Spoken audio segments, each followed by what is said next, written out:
7,000 acre দেখার জন্য, চিংড়ি চাষ দেখার জন্য। আচ্ছা, ছবি একটু কম তুললে হয়, কারণ আমি ওনাদের দেখতে না পেলে আমি কথা বলতে পারছি না। হ্যাঁ, তো এই 7,000 একরের যে চিংড়ি প্রকল্প, এটা আসলে বিশ্ব ব্যাংকের একটা প্রকল্প, এটা আপনারা জানেন তাই না?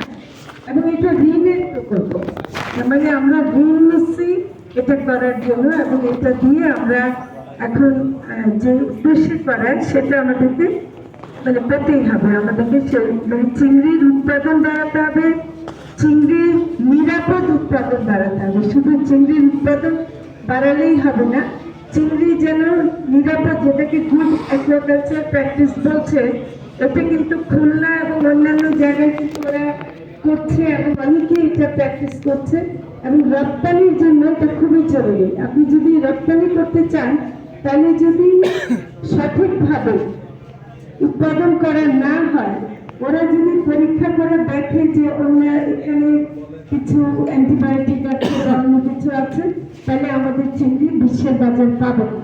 কিন্তু বাংলাদেশের চিংড়ি, এটা তো গলদা চিংড়ি, এটা বাগদা আর গলদা তো আমাদের একটা অত্যন্ত গুরুত্বপূর্ণ শব্দ। এটা একেবারেই বাংলাদেশের জন্য বিশেষ একটা চিংড়ি। তো আমরা বাগদা এখানে করছি, এবং সেখানে আমার কাছে মনে হয় যে এটাকে রক্ষা করার কারণ এখন অন্যান্য জায়গায় বেনামিতে অনেকে চলে যাচ্ছে। এটা আপনারা নিশ্চয়ই শুনেছেন যে বেনামি চিংড়ি চাষ হচ্ছে। তো আমরা মনে করি যে বাগদা আর গলদা থেকে রক্ষা করা আমাদের দরকার। আমি একটু পিছন দিকে যাই, যেহেতু এই এলাকার সাথে আমি পরিচিত 1987 সাল থেকে। তখন চিংড়ি পোনা যারা ধরতো, যে ঠেলা জাল দিয়ে, তাদের সাথে আমি কাজ করার জন্য আসছিলাম। এবং সে সময় আমার কাছে যে বড় প্রশ্নটা ছিল যে চিংড়ি ঘের করা মানে হলো প্যারাবন ধ্বংস করা।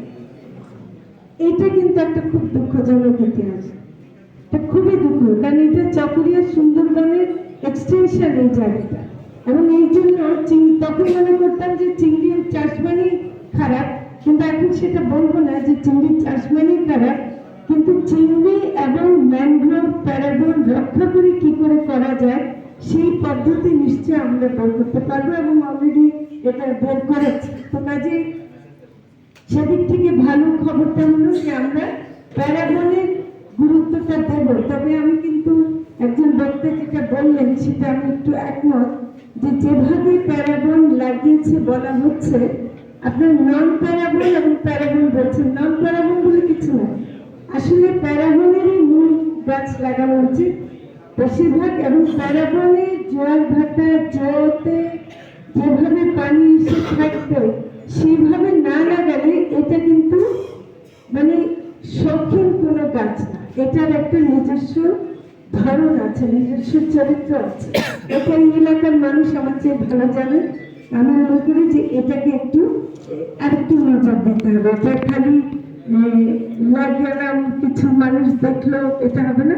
তবে ওই কথাটা যেটা আমাদের অতিরিক্ত ডিজি বলেছেন, যে যার যার এলাকার চিংড়ি ঘেরের সামনে সে যদি, নাকি আপনি বলেছেন যে সেই যদি নিজের সামনের গাছগুলোকে রক্ষা করে, তাহলে আমাদের কিন্তু আলাদা করে লোক লাগাতে হয় না। তো কাজেই এটাতে যে একটা আপনার যে নিজস্ব একটা মানে ওনারশিপ থাকতে হবে, আপনার এটাকে নিজের মনে করতে হবে। এটা সরকার করে দিচ্ছে, মৎস্য অধিদপ্তর করা মানে হলো সরকার করা, আর সরকার করলে ওটাতে আমার দায়িত্ব নেই, এরকম কিন্তু হবে না। সরকার করলে এটা সবাই জনগণের সম্পদ, এই জনগণের সম্পদ রক্ষা করার দায়িত্ব আপনার আমার সব। এখন আপনারা যে কথাটা মেইন বলেছেন, আমার কাছে বেশিরভাগ মানুষের কথার মধ্যে যেটা আসছে সেটা হলো নিরাপত্তাহীনতা। এটা কিন্তু একটা খুবই বড় সমস্যা, এবং আমি মনে করি এই সমস্যার সমাধান অবশ্যই আমরা করব। এবং সেটার জন্য পুলিশ ফাঁড়ি করার জন্য স্বরাষ্ট্র মন্ত্রণালয় বা যেখানে বলতে হয়, আমি ইমিডিয়েটলি গিয়ে সেটা করবো, কারণ আমাদের মেয়াদ আবার বেশি নাই, আমরা আবার খুব দ্রুত চলে যাব। ফলে আমি থাকতে এটা আমি স্বরাষ্ট্র মন্ত্রণালয়ের মাধ্যমে যেন এখানে পুলিশ ফাঁড়িটা হতে পারে, সেটার একটা চেষ্টা আমি আমি কথা বলছি। একই সাথে এলজিইডিকে বলে যদি আমরা ব্রিজের ব্যাপারটা করতে পারি, কিন্তু আমার মনে হয় যে ব্রিজের ব্যাপারটা শুধু একটা ব্রিজ এখানে করলেই হবে কিনা, কিন্তু এটা বুঝতে পারছি যে এখানকার সাথে যোগাযোগ ব্যবস্থাটা খুব জরুরি। যোগাযোগ ব্যবস্থাটা আপনাদের ঠিক না করলে আপনারা অনেক ক্ষেত্রে আটকে যাচ্ছেন। ফলে যোগাযোগ ব্যবস্থার জন্য এলজিইডিকেও যেটা বলার আমি সেটা বলবো, আমাকে খালি কাগজপত্রগুলো দেবেন, আমাকে খালি সেই মানে বর্ণনাগুলো দেবেন যে কোথায় করতে হবে, সেটাও আমি করবো বলে আমি কথা দিচ্ছি। আমি আপনাদেরকে যেটা বলতে চাই যে আপনারা যে জায়গাটাতে আছেন, এটা কিন্তু বর্তমানে আপনারা যা দেখছেন, এই কিছু নিকট ভবিষ্যতে কিন্তু এই এলাকা একেবারে পরিবর্তন হয়ে যাবে। আপনারা জানেন যে মাতার বাড়িতে একটা বিশাল একটা প্রকল্প হচ্ছে, তাই না? বিশাল মানে ওখানে মেগা প্রজেক্ট হচ্ছে, এবং এইটাও কিন্তু একটা মাস্টার প্ল্যান আছে। এটা কিন্তু একটা বড়, যেটা আমাদের মনীষ বললেন, যেটা একটা বড় মাস্টার প্ল্যানেরই অংশ হিসেবে এই প্রকল্পটা আমরা করেছি। কারণ এই 7,000 তারও বেশি আরো 21,000 একরের ব্যাপার আছে, আরো বেশি আমরা চাইলে পেতে পারি। মানে আপনারা সেই মাস্টার প্ল্যানের অংশ হবে, এটাই আমি মনে করি করা উচিত। এবং আপনারা যারা 10 একর ইউজ দিয়েছেন বা 11 একর ইউজ দিয়েছেন, আপনারা যদি ভালো থাকেন, আপনারা যদি সফল হতে পারেন, তাহলে ভবিষ্যতে যে মাস্টার প্ল্যান হবে তারও অংশীদারি আপনারাই হবে। কাজে এটা আপনাদের জন্য একটা বড় সুযোগ সামনে আসছে, সেটা আপনারা আশা করি গ্রহণ করবেন। একজন প্রস্তাব দিয়েছে যে এটা একই সাথে লবণ শিল্পের একটা এলাকা। এখানে লবণ কিন্তু বাংলাদেশে যে লবণ হয়, এবং এরকম রোদে সোলার মানে ড্রাইড লবণ মানে অন্য কোথাও পাওয়া যায় না। কাজে এটা কিন্তু অনেক স্বাস্থ্যকর, এবং এটা আমাদের এটার একটা অর্গানিক ব্যাপার আছে। মানে আমরা যেমন কৃষিতে বলি যে স্থানীয় বীজ, তেমনি এখানেও একটা স্থানীয় লবণ, এটা কিন্তু একটা গুরুত্বপূর্ণ। এই লবণ চাষকেও ধরে রাখা, এর সাথে কি করে একটা পরিকল্পনা করা যায়, মানে চিংড়ির সাথে যেমন ম্যানেজমেন্ট করতে পারবো না বা আমরা কি করে করবো, সেটা কিন্তু দেখার বিষয় আছে। সেটা আমার কাছে প্রস্তাবটা মনে হয়েছে গুরুত্বপূর্ণ, সেটা আর যেটা ভূমি মন্ত্রণালয়ের যে জমির কথা বলা হচ্ছে, সেটা আমরা ভূমি মন্ত্রণালয়ের সাথে এমনি লিজ দিলে হবে না। সারা বাংলাদেশে আমরা দেখছি যে ভূমি মন্ত্রণালয়ের যে জমিগুলো থাকে, আমাদের মৎস্যজীবীরা অনেক ক্ষেত্রে সেখানে পান না, পায় এমন লোক যে টাকা আছে, টাকা দিলে কি হয়, আমার ভূমি যেটা এটা আমার সম্পদ, এবং মৎস্যজীবীদের অধিকার যেটা আমার পানি যেখানে আছে, আমি যেখানে মৎস্য পাবো, সেটা মৎস্যজীবীদেরই অধিকার। তো ফলে আমরা কিন্তু ইজারা সিস্টেমের উপরে ভূমি মন্ত্রণালয়ের জমি কিভাবে ব্যবহার হবে, সেটার উপরেও কিন্তু কাজ করছে, এবং সম্প্রতি ভূমি জমিনেরও একটা পরিকল্পনা হয়েছে, এবং সে আইনটা হয়েছে। আমি বিদ্যুৎ মনে হয় কিছু এসছে না, বিদ্যুৎ কি পুরো সমাধান হয়েছে নাকি এখন হয়নি? বিদ্যুৎ কি আপনারা সবাই পাচ্ছেন? না, এখনো পাচ্ছেন না।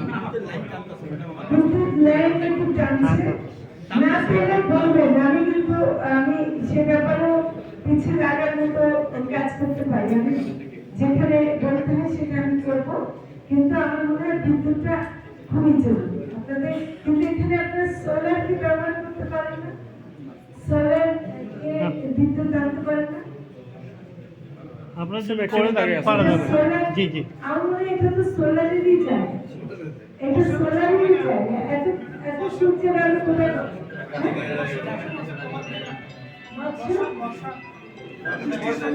বর্ষা হলো তাও কিন্তু অনেক সময় কিন্তু এত সুন্দর সূর্যের আলো।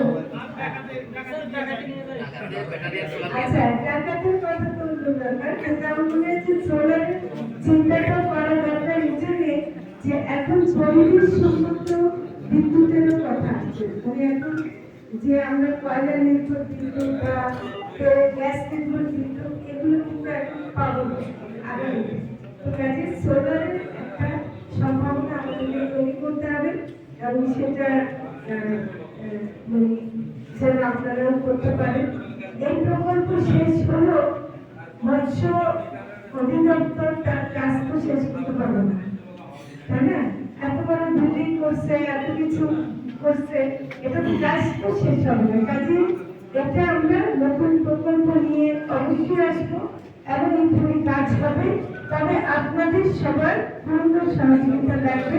আপনারা যদি সাথে থাকেন তাহলে আমরা বাংলাদেশের বার্তা চিহ্নিকে বিদেশে মানে আমরা দেশেও খাবার বিদেশে রপ্তানি করে বিপুল যেন অর্থ উপার্জন করতে পারি, আমরা বিদেশে এটা রপ্তানি করতে পারি, সেরকম একটা সম্ভাবনা সৃষ্টি যেন হয়, সেই আশা ব্যক্ত করে আমি শেষ করছি। এক্সকিউজ মি, আমি ঢাকার থেকে আসছি। আপনি দুইটা কথা যদি